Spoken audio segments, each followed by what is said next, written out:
Une kora, au départ, c'est une harpe à chevalet. Certains l'ont appelée harpe-luth. Moi, je préfère l'appeler harpe à chevalet parce qu'il y a des harpes-luth dont le manche s'est incurvé, et là, on devrait plutôt les appeler des harpes arquées à chevalet. Donc, gardons le terme de harpe à chevalet. Je pourrais même dire, et je le dis souvent pour les enfants, une kora, c'est une harpe que l'on a fabriquée comme une guitare. C'est-à-dire que, voilà, les différentes pièces, il y a une caisse de résonance constituée d'une calebasse, couverte d'une peau parcheminée, c'est-à-dire qu'on a ébourré et écharné. Cette peau est brochée par des barrages qui aident à soutenir la pression du chevalet, que voici. Et ici, au lieu d'avoir 21 cordes comme dans la grande kora traditionnelle, on n'en a que 16, qui sont tendues grâce à ce manche d'un bois musical. Ici, c'est du wenge. En Afrique, c'est plutôt du vène, le plus souvent. Pterocarpus erinaceus, légumineuse fabacée. Et donc, cet instrument est né vraisemblablement entre 1750 et 1850. Il y a des légendes qui disent que ça remonte au XIIIe siècle. En fait, c'est surtout des légendes. Ce qui existait avant, c'était des instruments du type bolon, harpe à 3 cordes, harpe basse à 3 cordes. Et puis, le nombre de cordes a vraisemblablement petit à petit augmenté. On a eu affaire aux donsongoni, des chasseurs. Et puis, dans ce siècle magique où la facture instrumentale s'est développée sur toute la planète, 1750-1850, est née la kora. Et donc cet instrument est joué par des musiciens que l'on nomme les griots. C'est-à-dire qu'ils ne sont pas que musiciens, c'est d'abord de fidèles accompagnateurs de la vie des puissants, rois, chefs de guerre, chefs de terre, dont ils sont les conseillers politiques, les messagers, les historiens, les gardiens de la mémoire familiale, les entremetteurs. Bref, les griots ont tout un tas de fonctions traditionnellement, et puis ils sont aussi susceptibles d'être musiciens.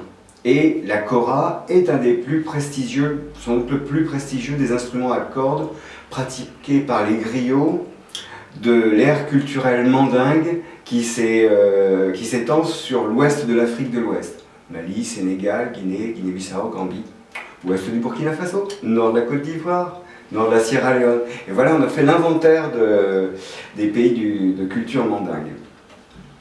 Alors, j'ai découvert la kora, d'abord sur disque dans les années 70, puis de très près,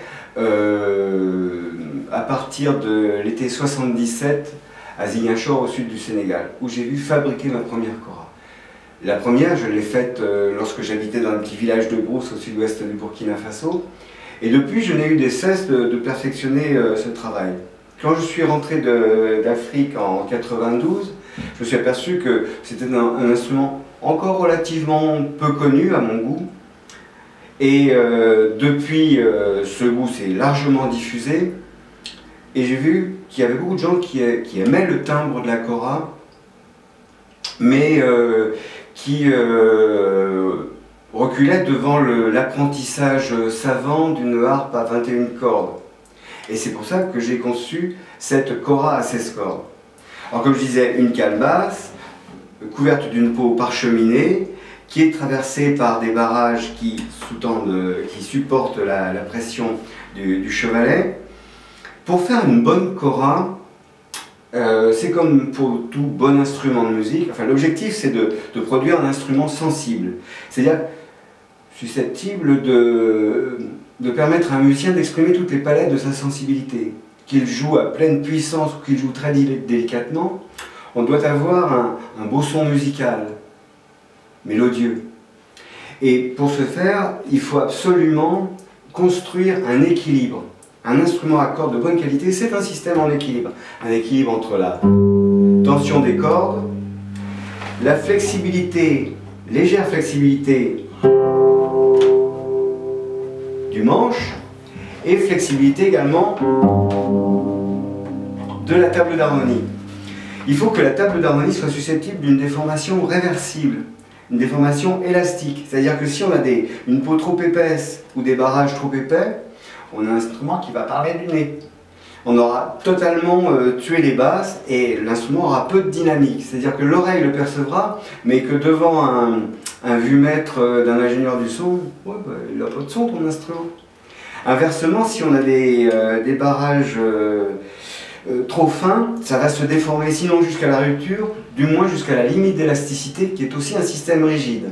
Donc, la facture instrumentale, c'est de savoir établir un compromis qui va permettre de produire un bon son musical, et un bon facteur d'instrument doit pouvoir produire l'instrument dont le musicien a besoin.